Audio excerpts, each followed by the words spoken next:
big t-shirt Billy. Watch on my wrist, but I want that dice. Niggas talk crazy when I pull up in sight. Mile high, run that shit back, bitch, I'm stylish. Black talk, big t-shirt Billy. Watch on my wrist, but I want that dice. Niggas talk crazy when I pull up in sight. Hey, mile high, fuck up every class on that pipe. Put it in perspective, bitch, I got everything I wanted and some extra. I am not the type turning into a detective. Got to on my own phone, barely even check. Assalamualaikum warahmatullahi wabarakatuh.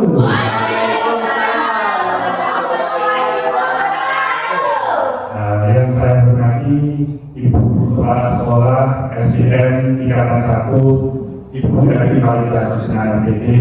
Yang saya hormati Bapak Ibu Guru, peran sejawat, pengajar SDN Tingkatan 1. Yang saya cintai murid-muridku SDN Tingkatan 1. Alhamdulillahirrahmanirrahim, hari ini kita didatangkan dalam keadaan sehat walafiat. Puja dan puji syukur yang pertama kita haturkan kepada Allah Subhanahu wa Ta'ala yang sudah melimpahkan rahmat dan hidayahnya kepada kita untuk bisa menghadiri prosesi diseminasi hari ini dengan keadaan sehat walafiat. Yang kedua, salawat serta salam selalu kita haturkan kepada junjungan besar kita Nabi Muhammad SAW dan selalu kita harapkan syafaatnya nanti di yaumul qiyamah. Hari ini saya berdiri di sini. Perkenalkan, nama saya Muhammad Evan Faisal. Saya Cediran kelas 10 dari Kabupaten Blitar akan mencoba mendiseminasikan, menyebarkan pemahaman dan penerapan pemahaman budaya positif.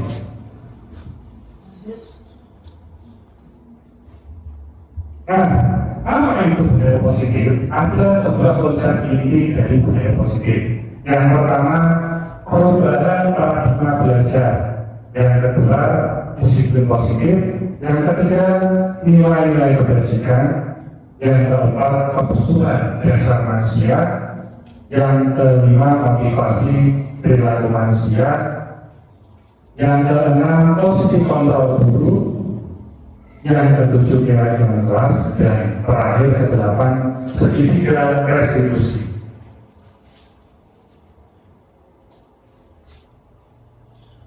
Nah, pembelajaran dengan paradigma baru. Nah, tentu Bapak Ibu Guru sudah memahami apa itu paradigma.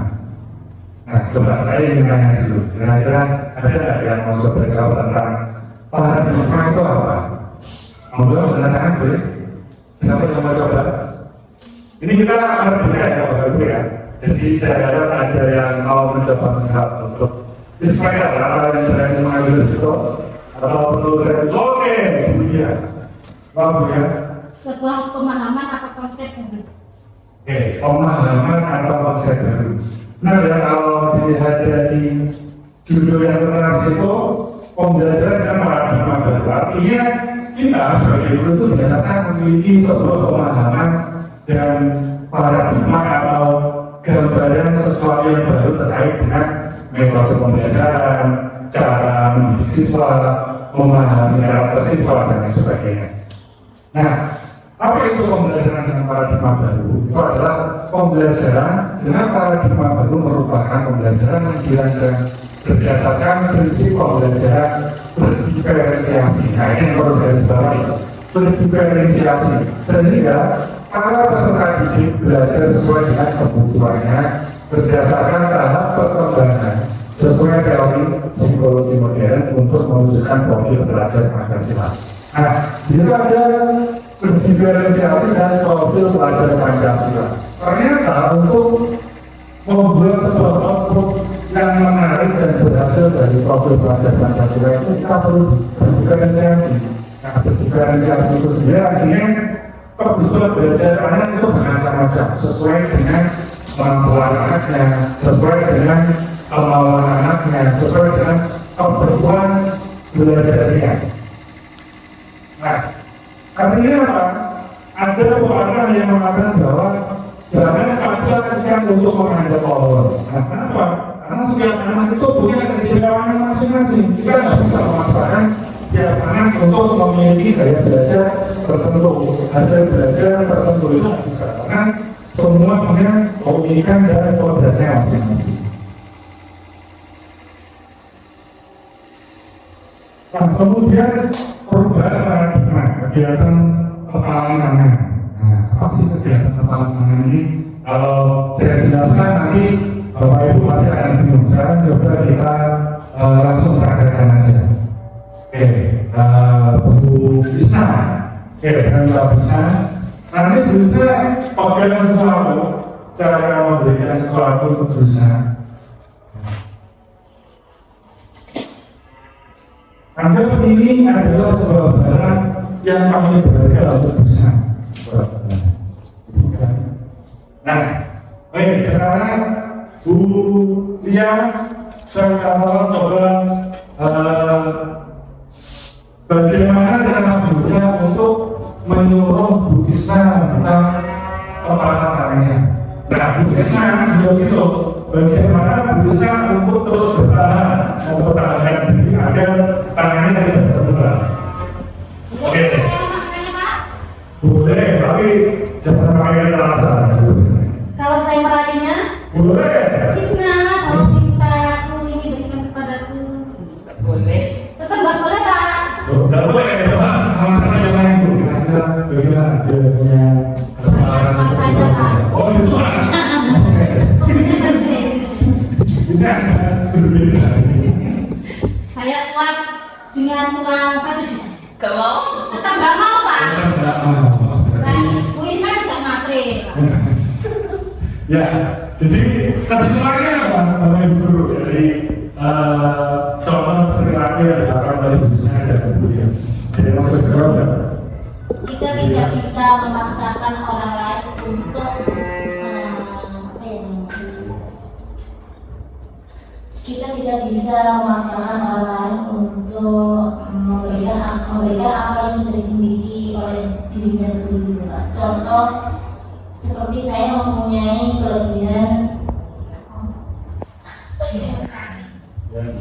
seperti menyanyi, terus teman saya terus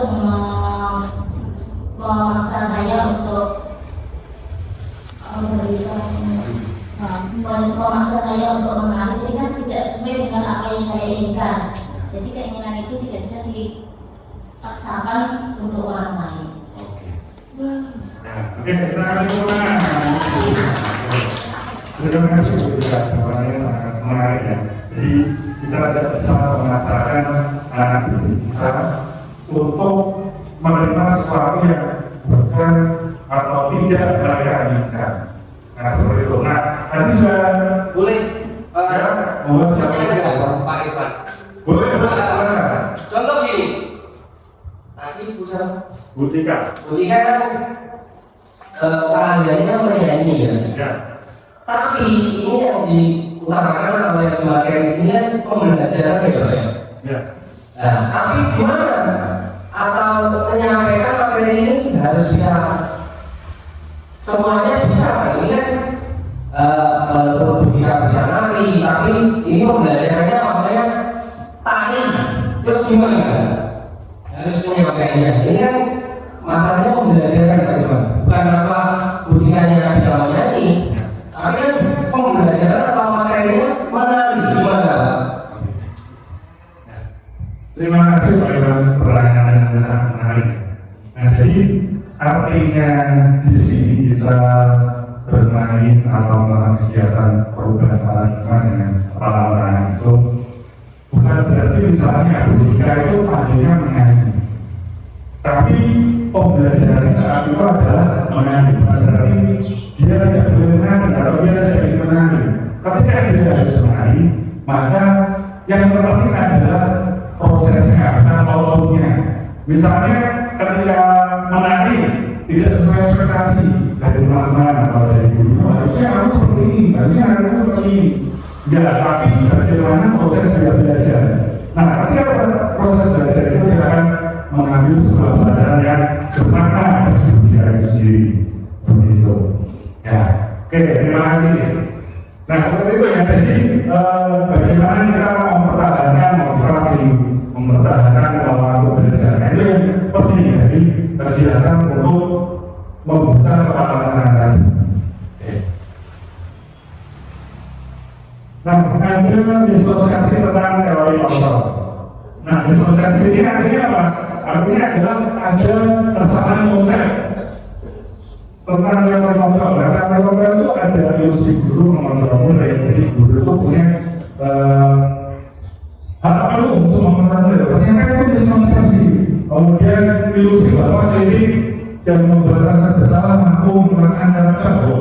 Ternyata kamu lagi kritik harus siapa? Itu ternyata ini disosiasi dalam dunia pendidikan kita.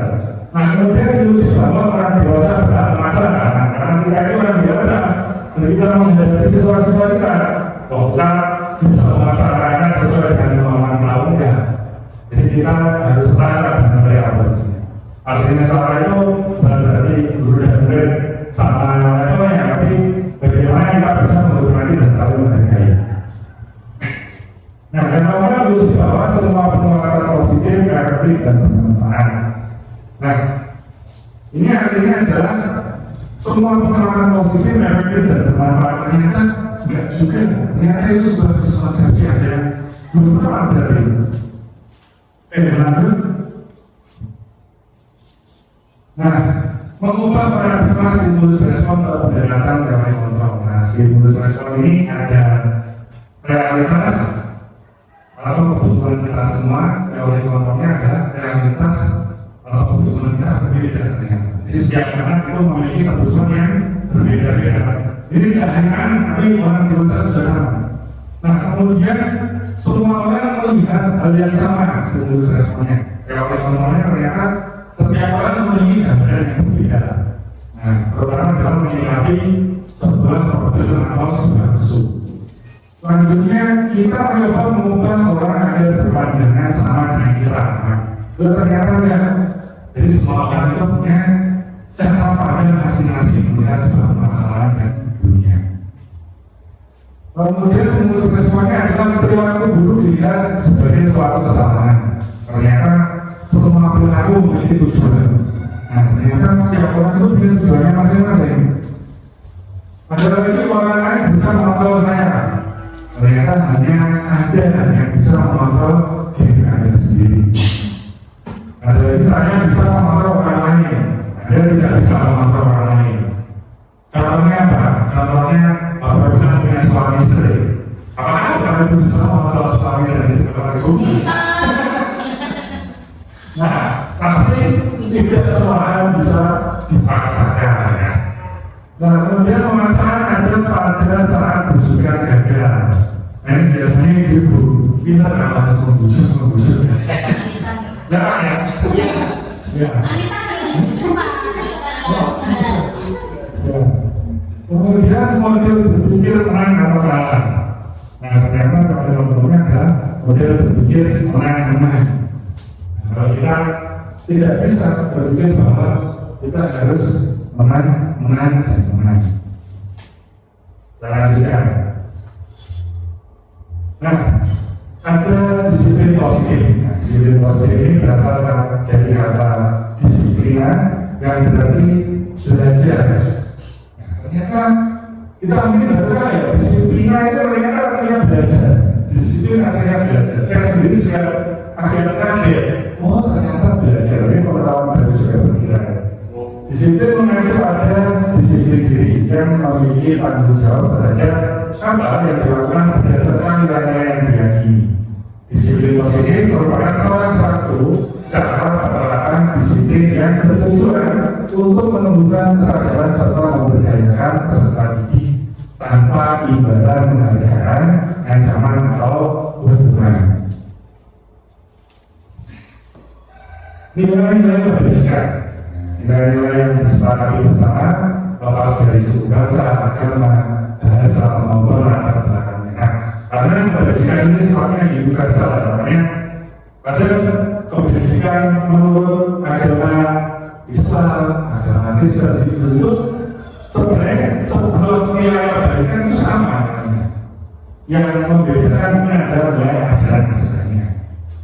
Nah, contoh yang membedakan institusi atau organisasi karena dia sebagai Bapak Ibu Guru itu bertahu di bawah institusi dan organisasi pada profil pelajar Pancasila. Nah, profil pelajar Pancasila ini ada beriman, bertakwa, kemudian berakhlak mulia, berpemikiran global, bergotong royong, mandiri, kreatif, dan bernama kritis. Nah, kemudian ada IPO Primary Yes Program atau PYD. Nah, kalau PYD ini kalau kita jabarkan itu sebenarnya adalah tingkat dasar artinya. Di mana disebut primary. Primary artinya tingkat dasar. Anak-anak tingkat dasar itu biasanya sudah bisa menjabarkan terkait dengan toleransi, rasa hormat, integritas, mandiri, menghargai, antusias, empati, keingin-tahuan, kreativitas, kerjasama, percaya diri, dan komitmen. Nah, kemudian keterampilan hidup atau life skill dapat dipercaya, lurus hati, pendengar yang aktif, tidak merendahkan orang lain, dan memberikan yang terbaik dari diri.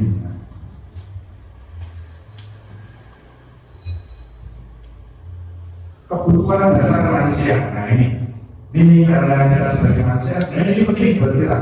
Nah, kebutuhan dasar manusia itu apa? Artinya adalah segala sesuatu yang kita lakukan untuk mendapatkan yang kita inginkan. Seluruh kebutuhan yang kita inginkan, seluruh tindakan yang kita lakukan memiliki tujuan tertentu. Dan semua usaha terbaik yang kita lakukan adalah dalam rangka agar kebutuhan dasar kita terpenuhi dengan baik. Pertanyaannya, kebutuhan dasar kita itu ada apa aja? Nah, kebutuhan dasar kita sebagai manusia secara teori itu ada 5. Yang pertama bertahan hidup.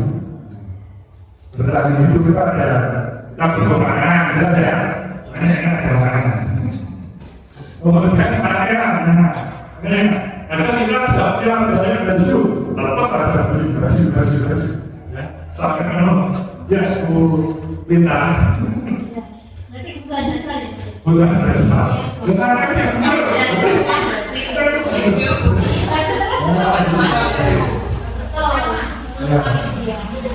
mau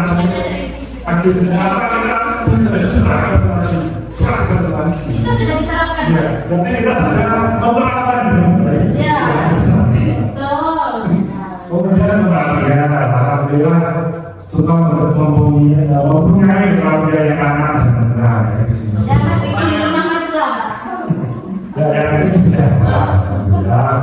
Dan terkait dengan kebutuhan dasar bertahan hidup dan amannya juga kita harus merasakan. Makanya rasakan juga betul suami, betul istri, ada aman rasakan. Kemudian kesehatan kan, siapa yang mau sakit ya. Nah, yang kedua ada kasih sayang dan rasa diterima. Rasa diterima ini biasanya terkait dengan rasa kita ini. Rasa diterima, diperdulikan, berbagi kerjasama, rasanya kalau berbagi ya udah menjadi bagian dalam kelompok. Nah, ini karena kita dalam organisasi kita merasa diterima menjadi bagian dari sebuah kelompok penting. Kemudian pemasaran, harga diri, keinginan untuk dianggap, memimpi, berprestasi, diakui dan didengar. Kadang-kadang biasanya sering untuk didengar. Ada kami panggilan kebebasannya ada mandiri, memiliki pilihan, mencoba hal baru, mampu mengendalikan arah dirinya. Kemudian kesenangan itu yang berkesenangan pasti ada bermain, humor, banyak harus banyak gojekan, antusiasme, tertawa,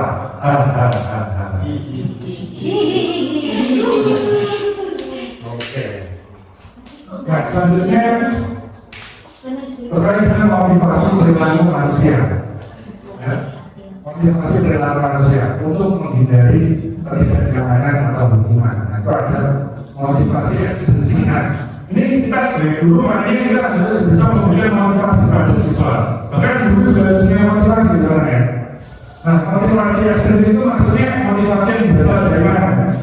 Bu Lita mungkin bisa bantu saya menjawab juga. Ekstrinsik, berarti dari mana? X berarti Dari luar. Iya. Motivasi dari luar, yang asalnya bukan dari dalam diri kita, dari luar.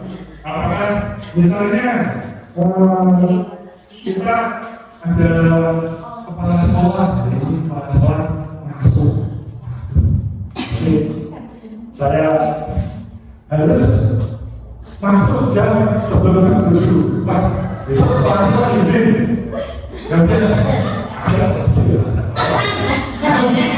Ada tadi 7:10. Oke, nah itu namanya motivasi ekstrinsik yang sesuai dari dalam diri kita, kan? Dan ini bagaimana juga bisa yang bisa saya dan orang lain juga. Terus mendapatkan imbalan atau penghargaan dari orang lain. Nah, misalnya, wah, ini nanti saya bisa beramplop ini. Lumayan nggak ada amplop. pekerjaan dengan mampu Pak. Wah ini, dasar bunya rumah saya dapat amplop. Jadi motivasi orang kaya langsung dapat amplop bunya. Utamanya itu. Ya, jadi ada motivasi ekstrim itu seperti itu. Jadi kalau bisa kalau orang kaya tujuannya untuk bermain dan bersenang-senang serta belajar, ya. Di sana kalau saya bersenang-senang dan belajar itu sudah bermain. Nah, ada yang namanya motivasi intrinsik. Kalau intrinsik itu motivasi yang berasal dari mana kira-kira? Prinsip dari luar, dari prinsip dari dalam. Iya, iya. Dari dalam, dari luar tuh. Maksudnya motivasi yang mana? Ini dari motivasi dari dalam atau dari dalam? Oh, ternyata motivasi itu saling berkaitan, ya saling berkaitan. Dari luar dari dalam. Kalau dari dalam contohnya untuk menjadi orang yang mereka inginkan dan menghargai diri sendiri dengan nilai-nilai yang mereka percaya. Contohnya, saya ingin guru sini daripada semuanya. Contohnya ketika Anda jangan administrasi, mengerjakan tugas, semuanya walaupun kita bisa ada Google, minta teman dan lain sebagainya, tapi alhamdulillah guru SD yang 1 dan guru dari 1 luar biasa. Semua mengerjakan atas motivasi diri sendiri.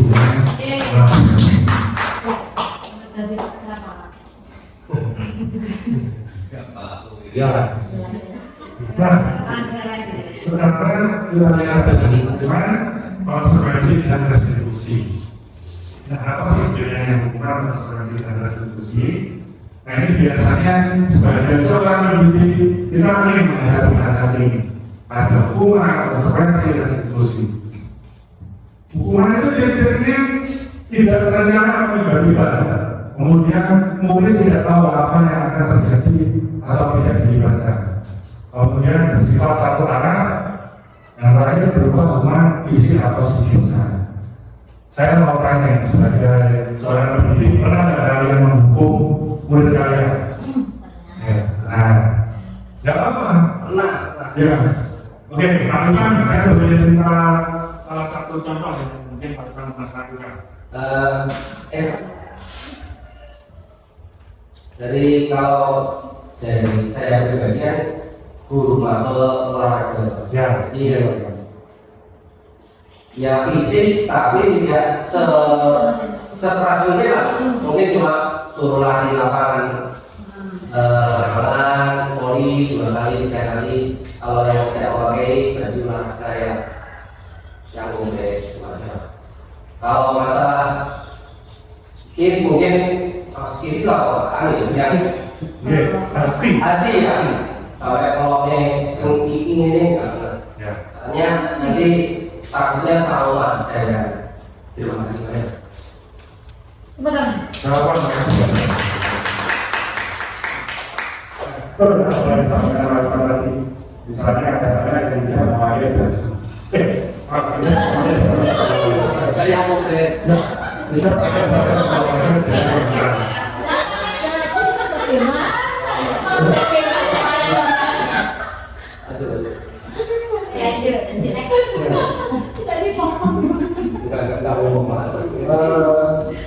gitu ya. Ada kita salah mempersepsikan sesuatu bapak ibu. Tapi Bapak Maksudnya kita memakai baju orang ada salah sebenarnya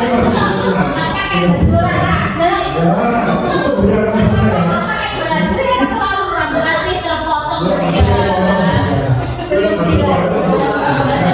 maka dukung lari lapangan. Sebenarnya kan nggak ada kaitannya. Oh, nggak pakai sampai olahraga sama suruh lari ke lapangan 10 kali. Saya dulu nggak pernah mengalami itu, Pak. Kenapa nggak bisa seperti itu dulu? Nah, padahal nggak sesuai dengan nilai. Jadi mungkin kalau tidak pakai perjalanan mungkin itu nanti dicoba ada konsekuensi dan restitusi. Nah, kita contohkan di restitusi dari case yang dialami oleh Pak Ipan tadi. Konsekuensi itu contohnya rencana atau disepakati sesuai dengan aturan. Nah, tadi sudah disepakati sebelumnya oleh semua siswa. Nah, kemudian tetap dibuat tidak nyaman, lalu dia masih merasa tidak nyaman. Sehingga dulu selalu memonitor progres, masih ya masih kontrolnya berarti.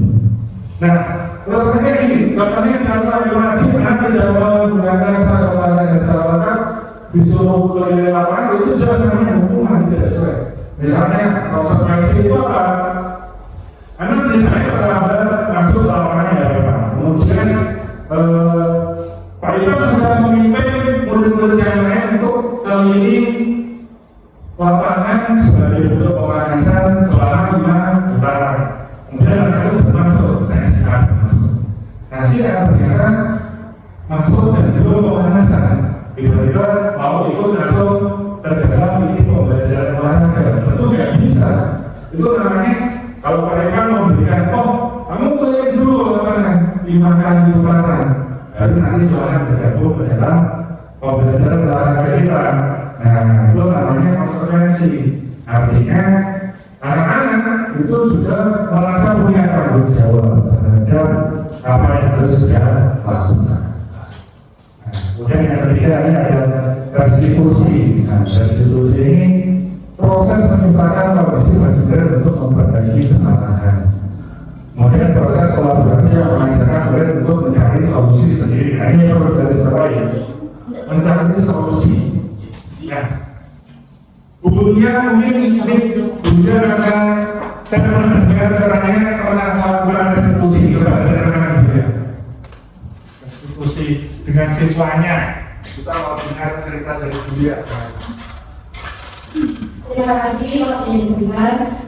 Karena tugas dari yang saya jalani, saya melakukan namanya segitiga restitusi, di mana pasti setiap kelas atau setiap anak yang kita hadapi itu memiliki masalah seperti dia tidak melakukan tugas atau sering datang lambat ke sekolah. Nah, itu saya kan kalau setiap hari dilakukan itu kita tidak nyaman. Nah, kita ingin mencari tahu bagaimana penyebab dari anak tersebut melakukan kesalahan. Saya melakukan segitiga restitusi dengan mencari contoh lagi. Saya melihat ada anak yang selalu terlambat ke sekolah. Nah, karena itu saya suruh menghadap ke saya. Kemudian saya tanya, kenapa dia itu sering terlambat ke sekolah? Nah, dia menerangkan kepada saya, menjelaskan kepada saya alasan dia itu melakukan kesalahan dengan dia melakukan terlambat ke sekolah. Nah, kemudian saya menceritakan, terus saya kembali lagi keyakinan kelas dan dia sudah dibuat kesepakatan bersama, dan ternyata dia melakukan pelanggaran bahwa dia tidak disiplin dan tidak menghargai waktu. Seperti itu Pak Ibu. Kita kasih tepuk tangan kepada Bulia. Bulia ternyata sudah menerapkan restitusi sebagai bentuk pengajaran dan pengabdian diri sebagai seorang guru.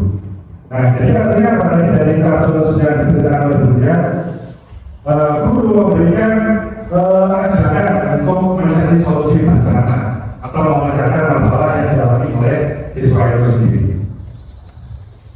Nah, maka kira-kira Bapak Ibu guru semuanya bisa membedakan ya bedanya antara hukuman, konsekuensi dan restitusi. Ya, dari saya. Oke. Nah, semuanya terasa sudah paham. Oke. Nah, ada 5 posisi kontrol. Nah, sebelum kita menginjakkan pembahasan materi ini, sepertinya Bapak Ibu Guru merasa harus mempersiapkan di minum dulu. Telat. Gitu ya.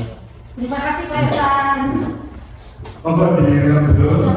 Nah, sekarang kita main SBD dulu biar tidak capek.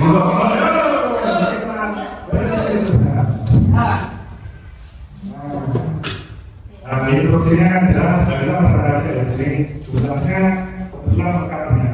Jadi nanti kita berpasangan-pasangan. Berpasangan-pasangan. Menghadap satu meja.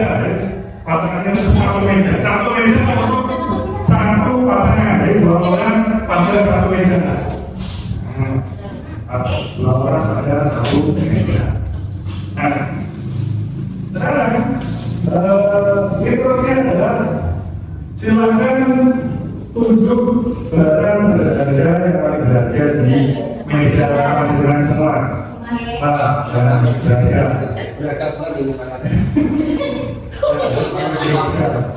Oke, nanti saya akan memberikan instruksi cap mata pegang kepala, cium pegang hidung, cukupkan mulut. Jadi cap, cium, cap, cium. Kalau saya bilang mana ambil barang berharga yang ada di meja tersebut. Cap, cium, cap, cium,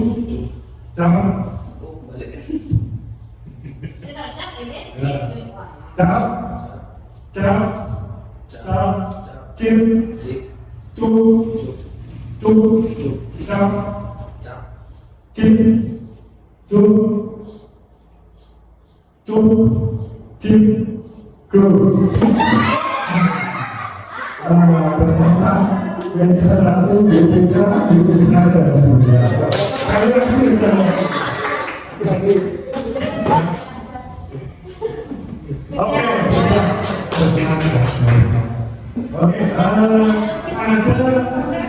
Ada 5 posisi kontrol guru. 5 posisi kontrol guru. Yang pertama adalah misalnya, mana tidak hanya 5. Yang pertama adalah hukum paling berat. Ini yang ada di ibu jari paling berat, hukum. Kemudian membuat rasa bersalah. Salah kemudian teman, besti, teman. Kok gini? Kemudian mantau. Makanya kalau jadi mas itu pakai cincin, biar jangan dipantau soalnya.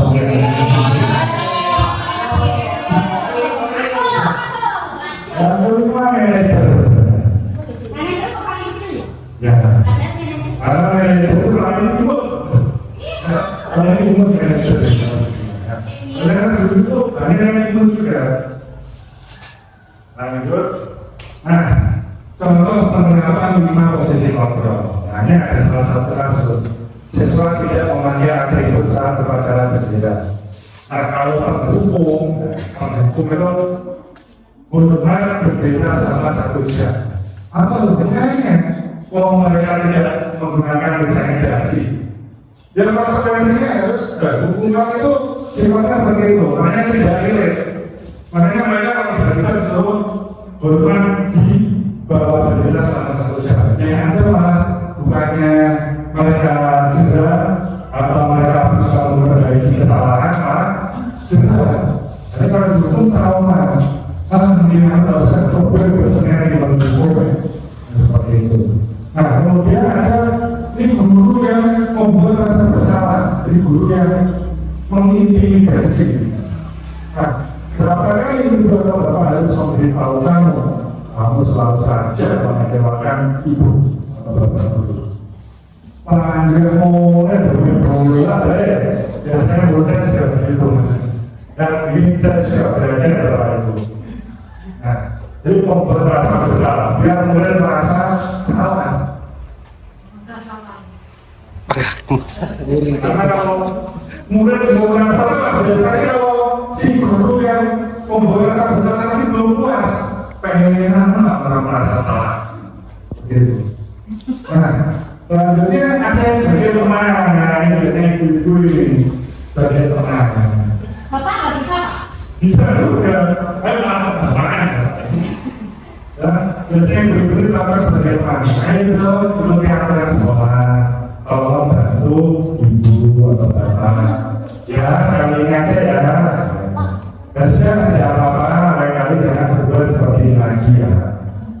Nah, itu sebagai teman, jadi kita memposisikan diri guru itu sebagai teman. Nah, kemudian memantau ini, kamu sudah melanggar peraturan sekolah, kamu tahu konsekuensinya.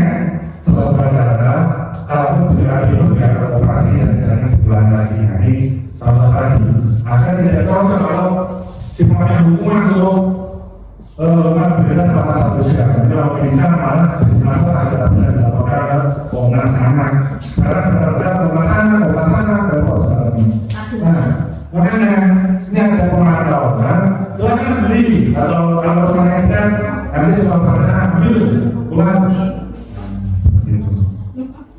Nah, yang terakhir ini sebenarnya manajer.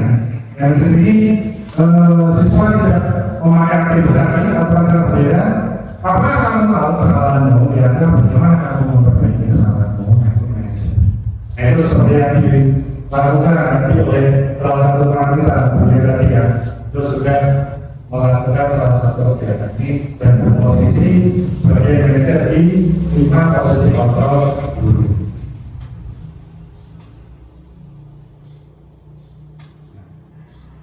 Karena ada pertanyaan yang untuk Bapak Guru. Nah, kira-kira ada kata-kata seperti ini. Saya kecewa sekali dengan kamu. Saya itu di 5 posisi kontrol apa? Apakah sebagai penanggal, apakah sebagai pembuat kesalahan, apakah manajer, apakah yang mau dibuat? Siapa yang mau berjawab? Silakan. Coba. Julia, Kalau yang kata kecewa itu kan mudah kan? Ya. Jadi membuat rasa bersalah. Ya, membuat rasa bersalah. Setuju ya dengan cara berpikir? Ya. Jadi membuat rasa bersalah, kecewa sekali. Apakah pernah bilang seperti itu pada seseorang Pak? Pak, saya kecewa sekali. Bolak balik. Oke, kita ada pertanyaan berikutnya. Kamu tidak pernah benar melakukannya. Nah, kira-kira seperti apa? Pernah, apakah pemantau, apakah manajer, apakah apa? Pemantau ya, jadi pemantau sambil diintimidasi tadi. Tidak pernah benar melakukannya. Nah, ini apa cara untuk menyelesaikan masalah ini?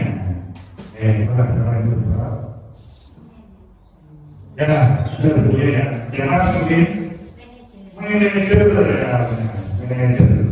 Ini lebih kira-kira lebih apa ya istilahnya, mengayomi, profesional ya, namanya guru profesional sekali. Bagi yang sudah dikira-kira ya, ini apa cara untuk menyelesaikan masalah ini? Kita cari solusi bersama. Ini yang sudah dikira bisa, alhamdulillah bisa sudah. Oke, semoga teman-teman ini kita sedang menyusul dengan negara kita ya. Amin. Hotel ini ya. Dan posisi keluarga apa aku? Nah, ayo lakukan demi bapak atau ibu ya. Ini apa? Teman, ya teman ya. Jadi kita teman. Nah, lagi, kamu tidak pernah mendapatkan nilai secara tidak melaksanakan tugas.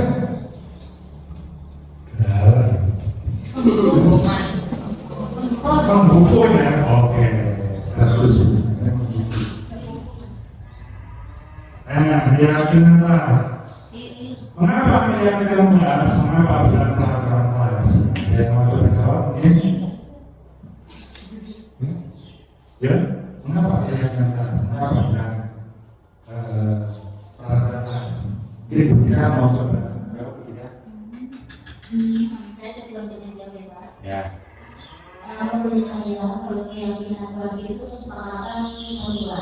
Sebenarnya kalau peraturan itu sifatnya mengikat dan memaksa anak untuk mematuhi peraturan. Ya.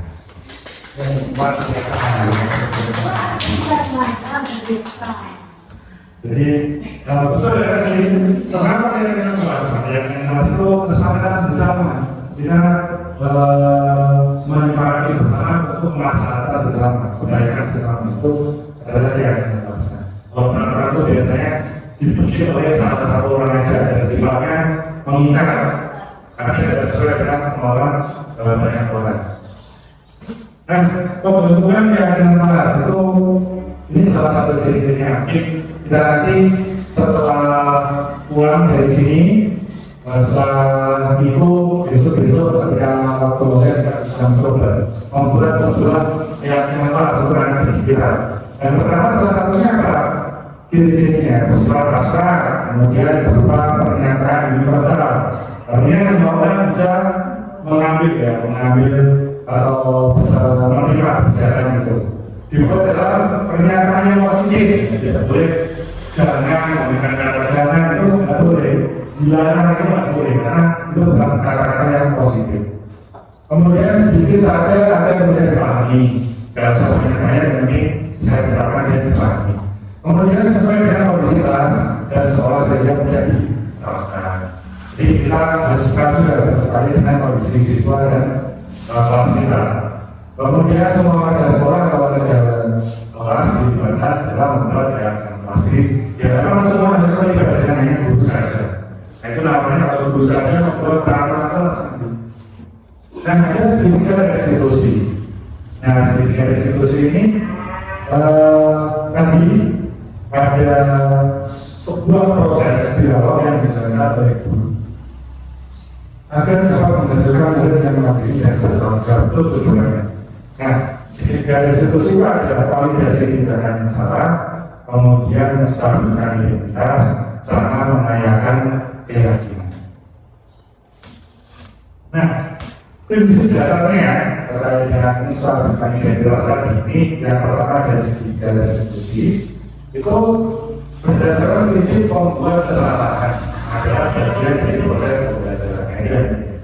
Gak apa-apa siswa-siswa kita itu melakukan kesalahan itu adalah bagian dari proses pembelajaran mereka. Itu sah-sah saja. Yang penting kita berusaha atau memberikan nasihat atau ajaran bahwa dia tidak akan mengulangi. Nah, dia bisa memperbaiki kesalahannya. Nah, itu adalah bentuk-bentuk menstabilkan identitas itu sendiri. Lanjut, validasi tindakan yang salah. Nah, validasi tindakan yang salah ini biasanya adalah setiap perilaku berupaya memenuhi suatu kebutuhan tertentu. Nah, kemudian apa saja sih yang bisa disebutkan? Kamu pasti punya alasan kenapa melakukan hal itu. Ditanya dulu, alasannya apa melakukan hal tersebut? Kemudian, padahal kamu bisa melakukan yang lebih buruk dari ini ya. Ini seperti menyindir ya. Ini biasanya yang kena sedisnya nanti. Kemudian kamu patut bangga dan telah melindungi sesuatu yang penting buatmu.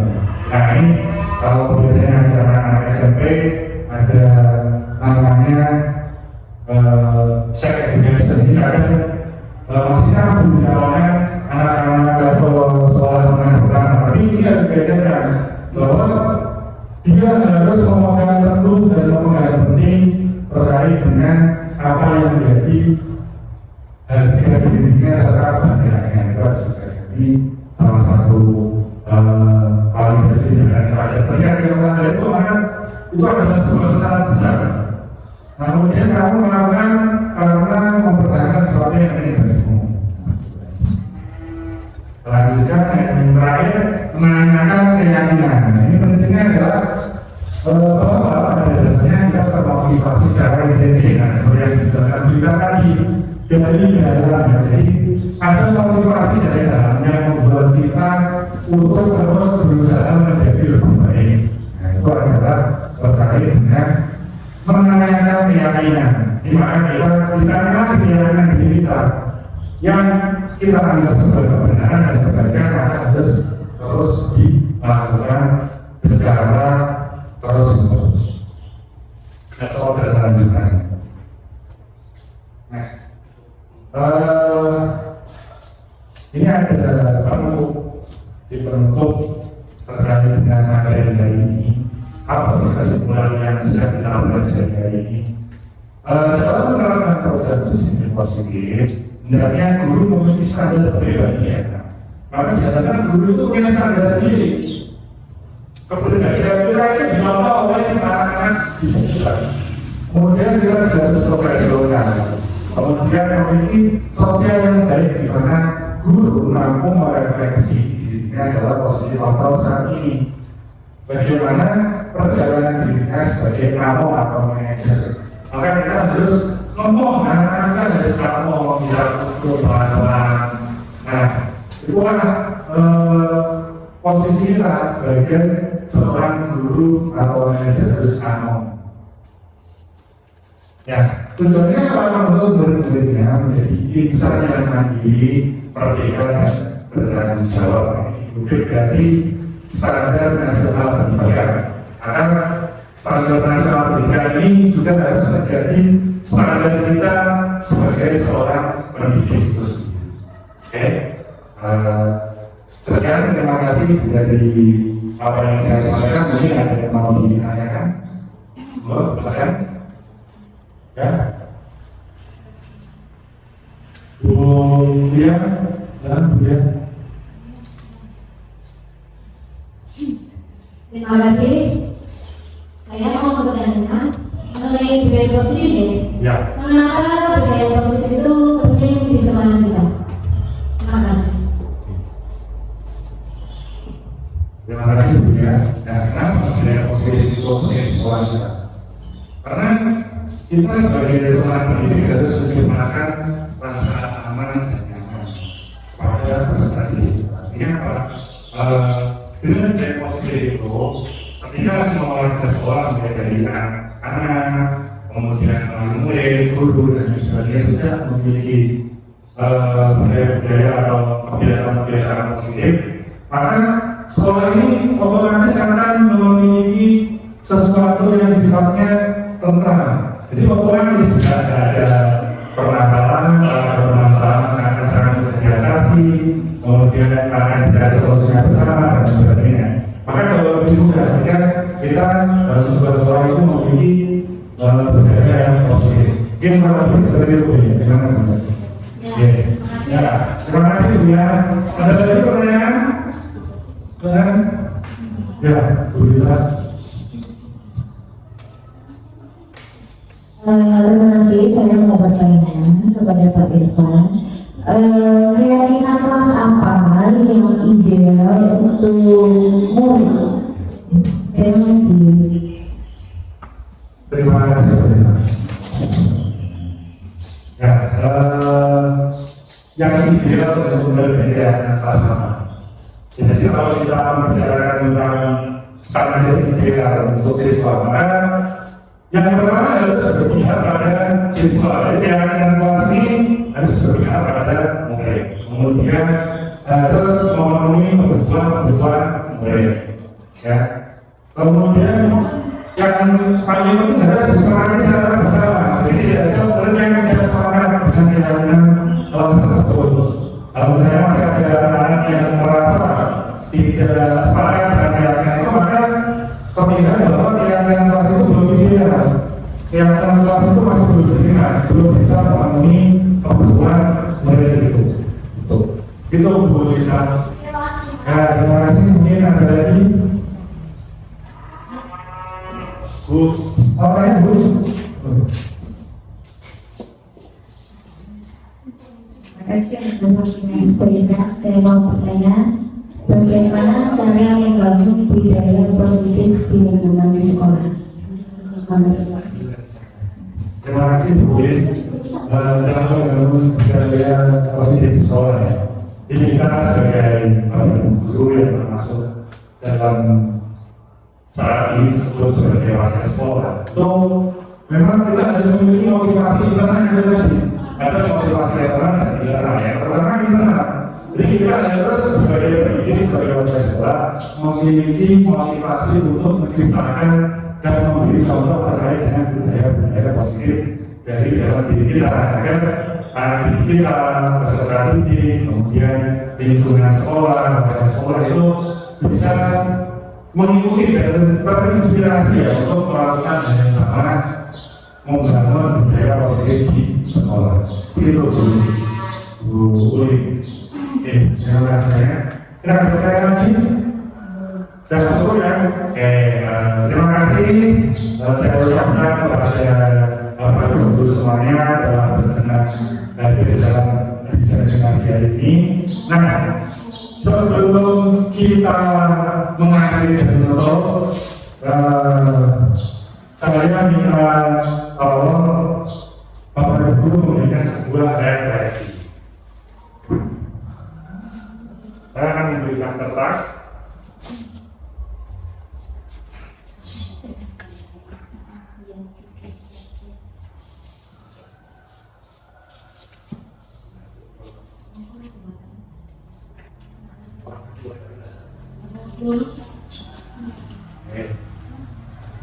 Silakan Bapak Ibu memberikan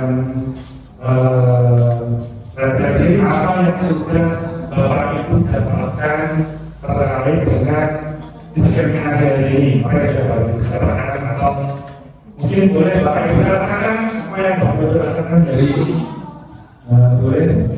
Silakan kalau sudah selesai boleh menyampaikan di sini. Wah, sulit kan?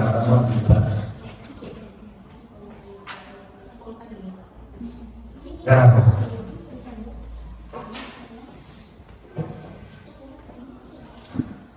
Ya. Nanti kita bacakan kepada saya semua yang dibaca mungkin 2 atau 3 refleksi. Nah, bukan bisa saja. Kita akan sengaja. Orang bisa bacakan 2 refleksi atau 3.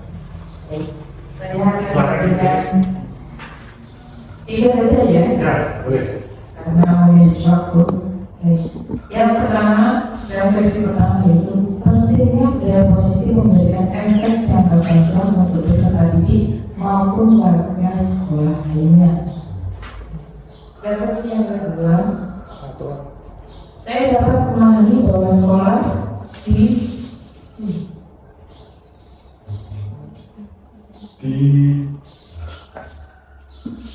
diibaratkan sebagai ramah tempat bercengkrama, sehingga guru harus mengusahakan sekolah menjadi lingkungan yang menyenangkan, menjaga dan melindungi peserta didik dari hal-hal yang tidak baik. Refleksi yang terakhir, budaya positif sangat indah dan menarik jika diterapkan secara optimal dan maksimal di sekolahnya. Ya, terima kasih Bu Sara. Setelah sudah memasuki akhir sesi di sesi refleksi, saya mohon maaf jika ada yang kurang berkenan. Alhamdulillah kita tutup disertasi hari ini dengan bacaan Alhamdulillah. Kita berdoa bersama-sama. Alhamdulillahirabbil alamin. Terima kasih Bapak Ibu semuanya. Silakan dimulai ibadahnya. Wassalamualaikum warahmatullahi wabarakatuh. Waalaikumsalam warahmatullahi wabarakatuh. Ya. Assalamualaikum warahmatullahi wabarakatuh.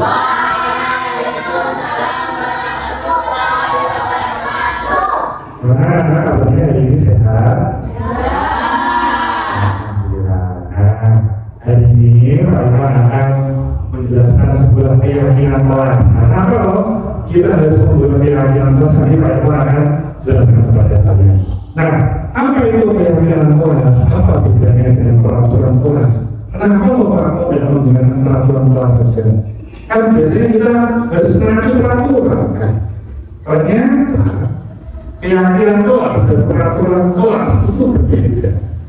Kalau peraturan kelas itu datangnya dari satu orang biasanya guru yang membuat aturan. Dilarang mencontek, dilarang membolos, dilarang keluar tanpa izin dan lain sebagainya. Nah, akhirnya apa yang terjadi? Akhirnya ada siswa yang malah justru ingin membolos. Aduh, aku malas aku bilang kalau Pak A, Bu B, aku malas, aku ingin bolos. Nah, biasanya kalau peraturan kelas datangnya tidak dari hati, tidak dari diri kalian sendiri, makanya biasanya ingin olahraga ya. Nah, yang kedua, keyakinan kelas. Apa keyakinan kelas? Keyakinan kelas itu datangnya dari kita sendiri. Nah, artinya apa? Semua anak berhak mengusulkan, berhak memiliki suara atau pendapat. Apa yang ingin kalian buat terkait dengan keyakinan kelas ini? Nah, harapannya ketika kita membuat keyakinan kelas, nanti tujuannya adalah agar siswa-siswa atau kita yang ada di dalam kelas itu merasa nyaman dalam belajar, kan? Karena datangnya dari hati dan keinginan kalian sendiri. Nah, keyakinan kelas itu harus menggunakan kalimat positif, bukan kalimat negatif. Contoh kalimat positif itu apa? Contohnya tidak menggunakan kata dilarang, tidak menggunakan kata jangan. Nah, itu tidak boleh. Itu namanya bukan kalimat positif. Ya. Nah, sekarang kita akan membuat keyakinan kelas yang akan kita sepakati bersama. Nah, keyakinan kelas itu macam-macam. Kita akan memberikan satu contoh, misalnya keyakinan untuk kelas 5. Nah, misalnya ketika guru menjelaskan atau ketika guru memberikan instruksi, maka harus mendengarkan. Itu salah satu contoh. Misalnya lagi izin ketika mau keluar kelas, misalnya lagi makan dan minum tidak di dalam kelas. Nah, itu adalah salah satu contoh terkait dengan keyakinan kelas, dan itu harus kita lakukan dan sepakati bersama. Oke, paham ya? Jadi harus dilakukan dan disepakati bersama. Jika kita tidak melakukan dan melanggar, apa yang terjadi? Maka harus memiliki sebuah konsekuensi, ya, bukan hukuman tapi konsekuensi, ya. Beda hukuman dan konsekuensi. Nah, oke, sekarang kita ingin kita membuat sebuah keyakinan kelas terlebih dahulu. Nah, silakan nanti kalian menulis di sticky notes ini. Kalau mana satu sticky ya. Nanti silakan buat satu keyakinan kelas. Nanti yang sudah boleh ditempel di depan. Dari sini depan. Apa? Tulisannya agak bagus. Ya, nanti kalau dibaca temannya, biar temannya bisa membaca dengan jelas. Boleh pakai alas besar atau kecil-kecil Pak? Ya kalau bisa agak besar ya, biar bisa dibaca oleh teman-teman yang lain. Oke, gue ya.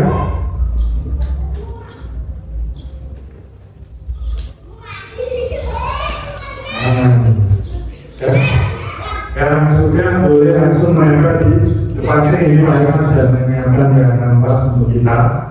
Kalau bisa, boleh Pak langsung menempel Pak. Oke. Ini Pak, sampai sini Pak. Oke, ada lagi? Ya, ada. Mirna, oke, Mirna ada sebentar akan sama ini. Oke, Saira, sini Sa.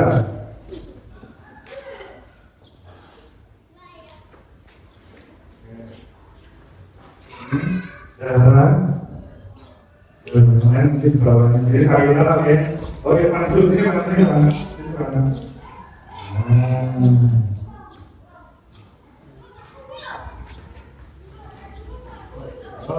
Lagi, ada.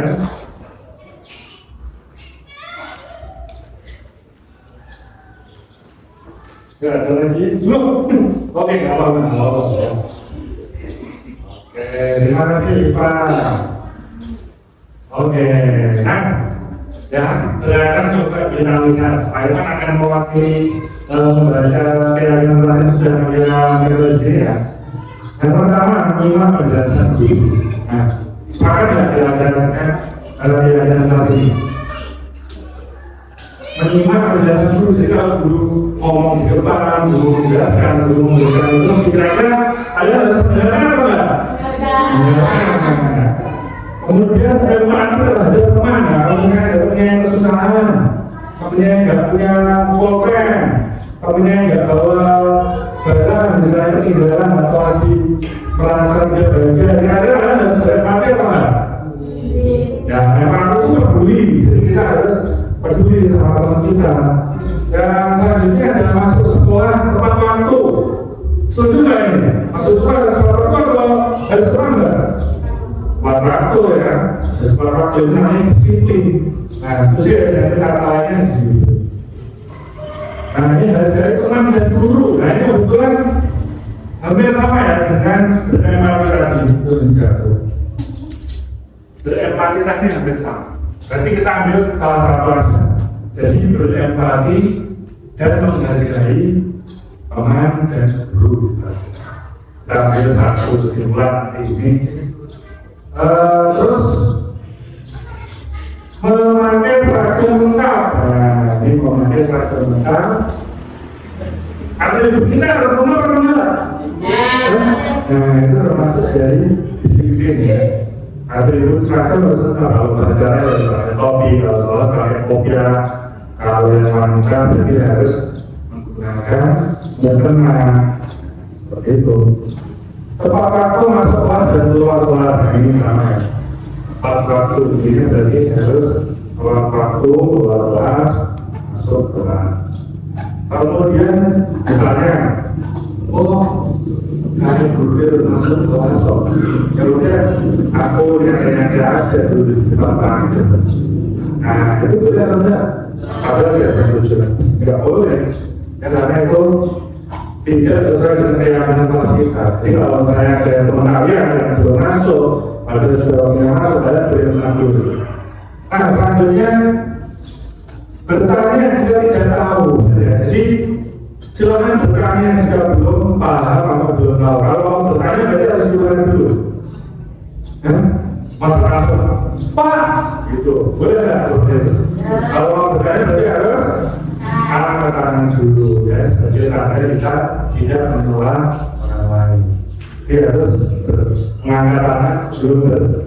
Kemudian berdoa sebelum belajar, ya. Berdoa sebelum dan sesudah belajar.